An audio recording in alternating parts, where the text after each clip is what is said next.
Hello guys, कैसे हैं आप लोग। आई एम रिक्की और हमारे यूट्यूब चैनल निर्मला निर्वाण क्लासेस में आप सभी का स्वागत है। तो आज है प्रागैतिहासिक काल। तो ये जो हम लोग हिस्ट्री में पढ़ रहे थे, इसके पहले जो हम लोगों ने चैप्टर पढ़ा था वो था जैसे पुरातत्व संबंधी साक्ष्यों की जानकारी। तो पुरातत्व संबंधी साक्ष्य से जानकारी हम लोग देख चुके थे। उसमें जो है अभिलेख, शासक, कौन सा अभिलेख किन शासक से कहां संबंधित है, वो भी हम लोगों ने देख चुका था। आज जो अगला चैप्टर है, वो जो फर्स्ट चैप्टर लुसेंट का था वो खत्म हो चुका। ये दूसरा चैप्टर है प्रागैतिहासिक काल। आइए इसको स्टार्ट करते हैं। प्रागैतिहासिक का अर्थ होता है, या प्रागैतिहासिक काल का अर्थ होता है एक ऐसा काल जो कि जहां से कि इतिहास का लिखित विवरण नहीं मिलता है, उसके पहले का एरा।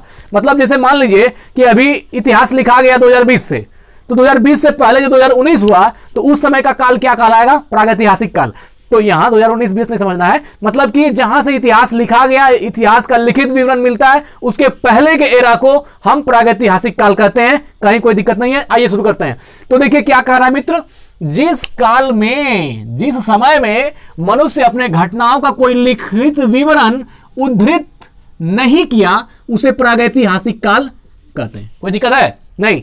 मतलब कि जिस काल में मनुष्य ने घटनाओं का, है ना, मनुष्य ने किसी भी इवेंट का कोई लिखित विवरण जो है उद्धृत नहीं किया, उसे प्रागैतिहासिक काल कहते हैं। हम समझते हैं इतना सफिशिएंट है। आगे बढ़ते हैं समझने के लिए। आपको मानव विकास के उस काल को इतिहास कहा जाता है जिसका विवरण लिखित रूप में उपलब्ध है। अगर विवरण उपलब्ध है, लिखित रूप में उपलब्ध है, तो वो इतिहास है, और अगर नहीं है तो प्रागैतिहासिक काल है। कोई दिक्कत है? नहीं है।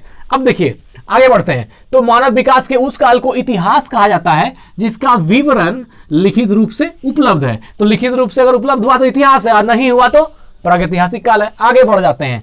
ज्ञानी मानव, होमोसोपियंस, जानते हैं ना ज्ञानी मानव। तो होमोसोपियंस जैसे हम लोग हैं, होमोसोपियंस ज्ञानी मानव है, ज्ञान है, बहुत ज्यादा ज्ञान है, तो ये हो गया ज्ञानी मानव। तो होमोसेपियंस है ना, इसको क्या, इसका मनुष्य का जो है ये वैज्ञानिक नेम क्या है? होमोसेपियंस।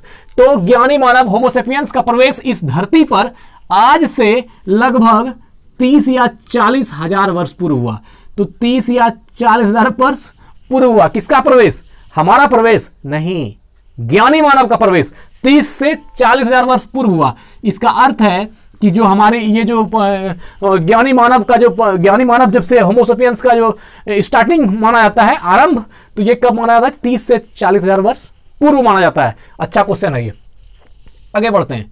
पूर्व पाषाण युग, है ना, पाषाण युग, पाषाण माना पत्थर और युग माना पत्थरकालीन, मतलब पाषाण युग का हुआ। और ये क्या? पूर्व पाषाण युग, मतलब पाषाण युग से पहले का युग क्या कहलाया? पूर्व पाषाण युग। ईसा पूर्व, है ना, वैसे ही क्या है? पूर्व पाषाण युग। तो पूर्व पाषाण युग के मानव की जीविका का मुख्य आधार था शिकार। क्या था मुख्य आधार? शिकार था। तो पूर्व पाषाण युग के जो मानव होते थे, तो उनकी जीविका का मुख्य आधार क्या था? शिकार था। वो शिकार करते थे और शिकार करके अपना जीवन यापन करते थे। तो शिकार करना उनका मुख्य आधार था। यही बात बता रहा है पूर्व पाषाण युग के मानव जाति का। और देखिए जिसमें शिकार करके खाता था मित्र, उसमें तो आदमी नांग धड़ंग रहता था, कोई कपड़ा उपड़ा नहीं। जैसे जैसे जंगल में रहा, बड़ा बड़ा दाढ़ी मोछ हो गया है, वो जी भी नहीं जानता कि इसको दाढ़ी कहेंगे कि मोछ कहेंगे, क्योंकि उस समय लोग तो इतना डेवलप कहाँ था। तो वो उस समय का बात कर रहा है, उसमें लोग शिकार करके अपना जीवन यापन करता था। आगे बढ़ते हैं। आग, एकदम पकड़ लेना इसको। आग का आविष्कार बहुत ही इंपॉर्टेंट क्वेश्चन है। आग का आविष्कार पूरा पाषाण काल में हुआ। तो आग का आविष्कार कब हुआ? पूरा पाषाण काल में। आग का आविष्कार कब हुआ? पूरा पाषाण काल में हुआ। इसको हम 5 बार भी बोले तो आपको एतराज नहीं करना चाहिए, क्योंकि ये क्वेश्चन जो है उतना क्षमता है इसमें कि 5 बार भी बोला जाए जिसको खराब नहीं कहा जाएगा, क्योंकि ये बहुत ज्यादा आया क्वेश्चन है। आग का आविष्कार कब हुआ? पूरा पाषाण काल में। और पहिए का आविष्कार कब हुआ? नव पाषाण काल में, है ना। एक है पूरा पाषाण और एक है नव पाषाण। तो आपको दोनों याद रखना है। पहिया का कब हुआ? नव पाषाण काल में। पहिए का आविष्कार नव पाषाण काल में, आग का आविष्कार पूरा पाषाण काल में। अब आगे बढ़ते हैं। मनुष्य में अस्थायी निवास, मनुष्य में अस्थायी निवास की प्रवृत्ति नव पाषाण काल में हुई, है ना। आदमी जब अस्थायी निवास करने लगा, अस्थायी निवास करने का तात्पर्य यह हुआ कि वो अपना घर द्वार बना करके अच्छे ढंग से रहने लगा। तो ठीक है ना। तो वही कह रहा है मनुष्य में अस्थायी निवास की जो प्रवृत्ति आई, ये नव पाषाण काल में आई। देखिए मित्र, नवपाषाण काल से 2 क्वेश्चन आ गया। एक हुआ क्या कि पहिए का आविष्कार कब हुआ, नवपाषाण काल में। दूसरा क्या हुआ कि मनुष्य में अस्थायी निवास की जो प्रवृत्ति है वो कब आई, तो नवपाषाण काल में हुई। आगे बढ़ते हैं। मनुष्य ने सबसे पहले कुत्ता को पालतू बनाया। मनुष्य ने सबसे पहले किसको बनाया, कुत्ता को पालतू बनाया। सच में दुनिया में जंतु, जीव जंतु, जानवर, पशु बहुत है, लेकिन कुत्ता सा वफादार कोई नहीं है, हमने तो नहीं देखा। मनुष्य ने सबसे पहले कुत्ता को पालतू बनाया। किसको बनाया, कुत्ता को। एकदम अच्छा क्वेश्चन है। आगे बढ़ते हैं। मनुष्य ने सर्वप्रथम तांबा धातु का प्रयोग किया। किसने, मनुष्य ने ना, मनुष्य ने सर्वप्रथम तांबा धातु का प्रयोग किया। बहुत अच्छा क्वेश्चन है। ये आता है कि मनुष्य ने सबसे पहले जो है किस मेटल का यूज किया, तो सबसे पहले किस मेटल का यूज हुआ, तांबा का। याद रखना है, कॉपर मेटल का यूज सबसे पहले किया गया, तांबा का। ठीक है ना, तो मनुष्य ने सर्वप्रथम तांबा धातु का प्रयोग किया। आगे बढ़ता हूं। मनुष्य द्वारा सबसे पहले बनाया गया औजार कुल्हाड़ी है।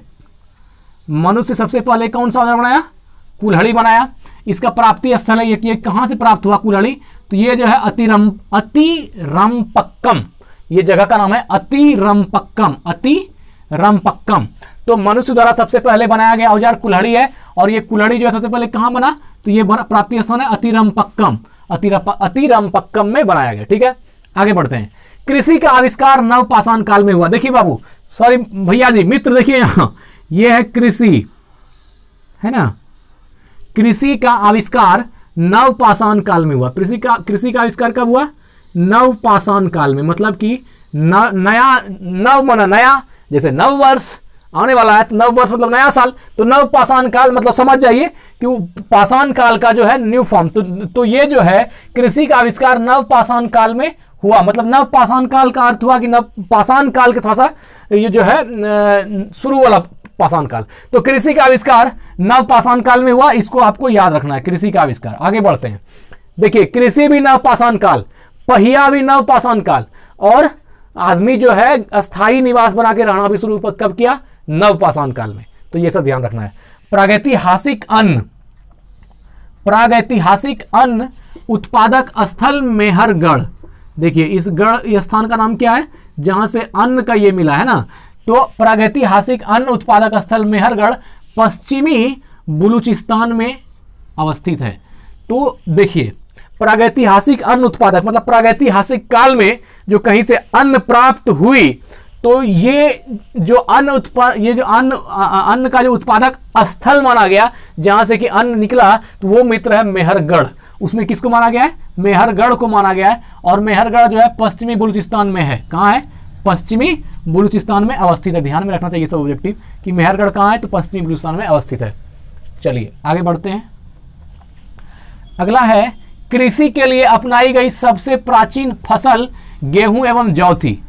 गेहूं है ना, गेहूं क्या है मित्र, एक रबी फसल है ना, और जौ। देखिए यहां पर क्या कर रहा है, कृषि के लिए अपनाई गई सबसे प्राचीन मतलब सबसे पहले ऐसी फसल जिसकी कृषि की गई होगी या की गई, क्योंकि देखिए प्रागैतिहासिक काल की बात है, तो कृषि के लिए अपनाई गई सबसे प्राचीन फसल कौन है, गेहूं एवं जौ थी, है ना, गेहूं एवं जौ थी। ठीक है, कृषि के लिए सबसे पहले प्राचीन फसल। आगे बढ़ते हैं। कृषि का प्रथम उदाहरण मेहरगढ़ से प्राप्त हुआ। आ गया ना फिर से, कृषि का पहला उदाहरण कहां मिला, मेहरगढ़ में। चूंकि अनाज का भी यही ये हुआ, तो मेहरगढ़ को ही माना जाता है। कृषि का प्रथम उदाहरण मेहरगढ़ से प्राप्त हुआ। इंपॉर्टेंट क्वेश्चन है ये सब। कोल्डिहवा, देखिए है ना, कोल्डिहवा का संबंध चावल के प्राचीनतम साक्ष्य से है। कोल्डिहवा का संबंध, कोल्डिहवा जो है एक जगह का नाम है, कोल्डिहवा का संबंध चावल के प्राचीनतम साक्ष्य से है। मतलब सबसे पहले प्राचीनतम चावल का जो साक्ष्य मिला वो कहां से लिया जाता है, कोल्डिहवा से। याद रखना है, कोल्डिहवा से। ये सब जो मित्र मोस्ट इंपॉर्टेंट क्वेश्चन है, ध्यान रखिएगा इतिहास से। आगे बढ़ते हैं। प्राचीन एंशिएंट इंडिया का जो बहुत इंपॉर्टेंट क्वेश्चन है, ये सब ध्यान रखना है ऑब्जेक्टिव में। अब देखिए, पल्लावरम, पोल लोलो संजुकाक वो रो मो में हलंत, पल्लावरम, ये क्या हुआ, पल्लावरम नामक स्थान पर प्रथम भारतीय पुरापाषाण काल कलाकृति की खोज हुई थी। देखिए, पल्लावरम नामक स्थान पर प्रथम भारतीय पुरापाषाण कलाकृति की खोज हुई थी, है ना। कहां पर? प्रथम भारतीय पुरापाषाण कलाकृति, प्रथम भारतीय पुरापाषाण कलाकृति, है ना, प्रथम भारतीय पुरापाषाण कलाकृति की खोज कहां हुई थी? तो ये हुई थी पल्लावरम नामक स्थान पर। आगे बढ़ता हूं। भारत में पूर्व प्रस्तर युग, भारत में पूर्व प्रस्तर युग, भारत में पूर्व प्रस्तर युग के अधिकांश औजार स्फटिक, स्फटिक माना पत्थर, स्फटिक के बने थे। ये कह रहा है कि भारत में जो पूर्व प्रस्तर युग, मतलब पूर्व प्रस्तर युग के जो अधिकांश औजार बने हैं, किस युग के? पूर्व प्रस्तर युग के अधिकांश जो औजार बने हैं ये स्फटिक यानी पत्थर के बने थे। आगे बढ़ते हैं। भारत में पुरापाषाण कालीन, भारत में पुरापाषाण कालीन औजारों की खोज करने वाला पहला व्यक्ति कौन था?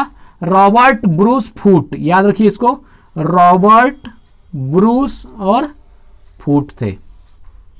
ये क्या कह रहा है? भारत में पुरापाषाण कालीन औजार, पुरापाषाण कालीन जो औजारें मिली भारत में, ठीक है ना, तो अधिकांश औजारों की जो खोज करने वाला पहला व्यक्ति था, वो व्यक्ति कौन था? Robert Bruce Foote. इसको याद रखिए, Robert Bruce Foote, Robert Bruce Foote, है ना। तो रॉबर्ट ब्रूस फूट ने किया भारत में पुरापाषाण कालीन औजारों की खोज। आगे बढ़ते हैं। रॉबर्ट ब्रूस फूट ने कब किया? 1863 में। रॉबर्ट ब्रूस फूट ने 1863 में, है ना मित्र, रॉबर्ट ब्रूस फूट ने 1863 में भारत में पहली बार पुरापाषाण कालीन औजारों की खोज की। तो पुरापाषाण कालीन औजारों की खोज रॉबर्ट ब्रूस फूट ने किया, और रॉबर्ट ब्रूस फूट ने पुरापाषाण कालीन औजारों को जो खोज किया किस ईस्वी में किया? 1863 में, है ना। रॉबर्ट ब्रूस फूट ने 1863 में भारत में पहली बार पुरापाषाण, ये याद रखना है कौन सा है, पुरापाषाण, नवपाषाण, ये सब ध्यान रखना है, पुरापाषाण कालीन औजार की खोज की। बेहद ही इंपॉर्टेंट है। एक ही चीज को हम कई बार बोल देते हैं, और ऐसा नहीं है कि मेरा आदत है, नहीं, हम जान के बोलते हैं ताकि 2-3 बार सुनने के बाद जो है ना, जैसे मान लीजिए ये रॉबर्ट ब्रूस फूट एक बार में हो जाता, क्या भारत में पुरापाषाण कालीन औजारों की खोज करने वाला पहला व्यक्ति कौन था? Robert Bruce Foote. उस तरह नहीं जाता दिमाग में, जो 2-3 बार बोलने के बाद जो जाता है, इसलिए हम ज्यादा ज्यादा बोल देते हैं ताकि कोई भी चीज छुपी नहीं रहे। तो धन्यवाद मित्र, फिर अगले दिन प्रागैतिहासिक काल का इसके बाद का जो आगे का पॉइंट होगा उसको लेकर के आएंगे। तो फिर धन्यवाद, स्वस्थ रहे और जो जरूरतमंद लोग हैं उनकी मदद करें। धन्यवाद।